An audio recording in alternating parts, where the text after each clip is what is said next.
જેને મેલડી મળી જાય એને નજરે ના લાગવા દઉં તો પછી આવા દેવથી શું બીવાનું ગોળાઓ? તમે શું દેવનું બગાડ્યું છે? બધું કશું લઈ લીધું છે?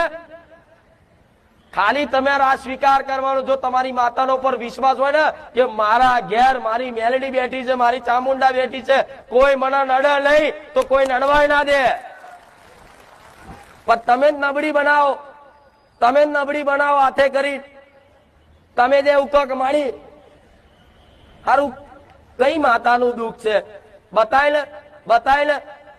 તો માં એવું વિચારે કે દીકરા હજુ તું મને ચામુંડાને શું સમજસ? હજુ તું મને મહાકાળીને શું સમજસ? હજુ તું મને મેલડીને શું સમજસ? કે શું કોઈ દેવને ઘૂસ મારવા દે? એમ ના મારવા દે. એક સમય તમારો ગુનો હોય, કોઈનો ગુનો કર્યો હોય અને કોઈના ગુના પેટે કોઈ દેવ